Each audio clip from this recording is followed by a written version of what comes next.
I want to talk about a Roth related change that has occurred just so that you can be aware of this. Well, it really pertains to your retirement accounts that are the 401ks, the 403bs, 457s. Those are called the designated Roth accounts. And up to this point, each one of those accounts would require you to take out a required minimum distribution. Now, the Roth IRA does not. So the Roth IRA did not have a required minimum distribution, but the Roth 401k did. And so what Congress did is basically righted the ship there and said, all right, well, let's make things equal there. So if the Roth IRA does not have a required minimum distribution, we no longer are going to require it from the Roth 401k side of things as well. So what this does now is, again, affords you more options, more planning, and we can take a look at things like fees. We can take a look at things like the different investments that are there, and we can really, well, choose, should we keep it there or should we be making changes and moving it around?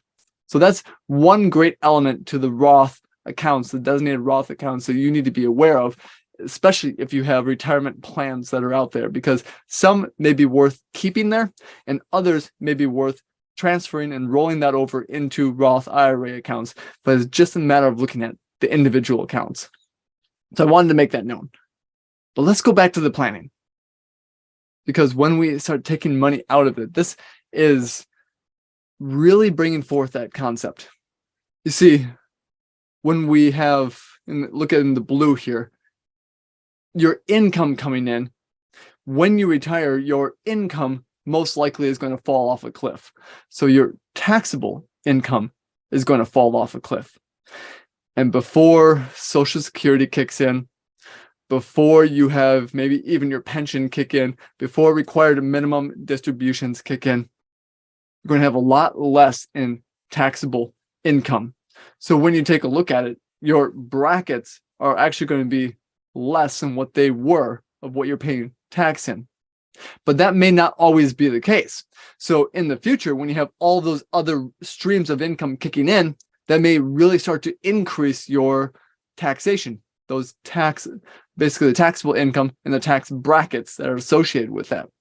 So what we can do then, and this is where the Roth IRA conversions really start to shine, is that when we're in that period of time that we have the low or lower taxable income in the lower brackets that we're in, well, what we are going to do, we're going to reach into the future.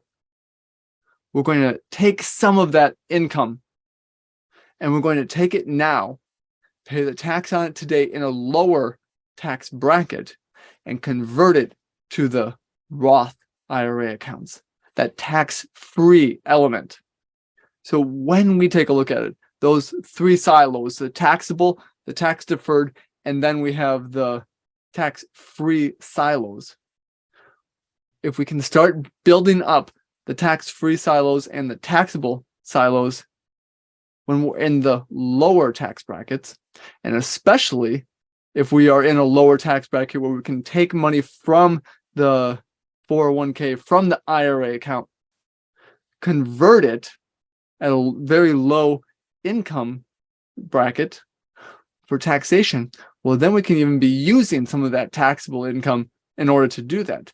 So you can still maintain your lifestyle. You can still maintain the things that you want to do while we're making changes in the taxation and where the accounts are going, the assets are going, and ultimately how much we can be putting away for tax-free in the future. Now, in what you're seeing here, just this type of strategy for this scenario here ended up actually helping to increase this client by over $1 million, the amount of wealth they had. So the strategy can really work when we really start to do this well. And that's what the required minimum distributions and as part of some of the new Roth changes affords us. So it's a great element to take a look at this strategy. Okay, one other provision to the Roth IRA that you should be aware of here. When it comes to retirement accounts and savings accounts for your grandkids, possibly, the 529 college savings plan has been a great place for you to park money for say, your grandkids, or maybe even your children as well, so they can go to school. But one of the negatives, the drawbacks to these accounts, are that they're, well, for school.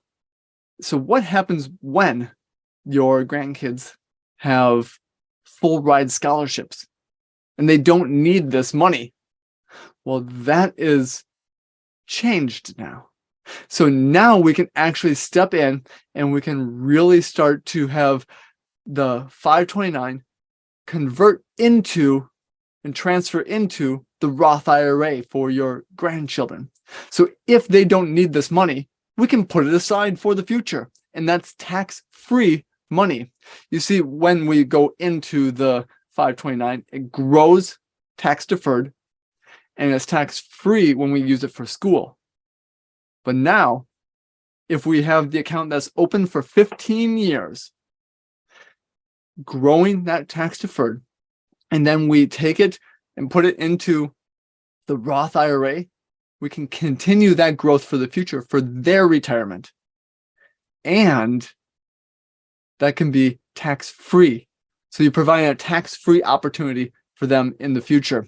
And that is also something that's been really advantageous now as part of the 529 plans.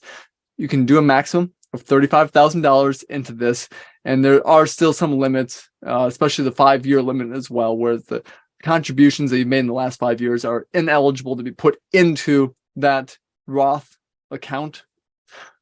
But this is a really, really good place now to say, even if you don't have the accounts established for your children or your grandchildren, do it.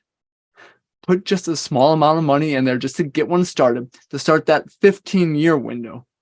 And then we can start to figure out the details and the contributions that go in there and how we can be putting money aside for them in the future that is growing as part of the tax-free Roth if they don't need it for schooling. Great, great tool for planning for them for the future.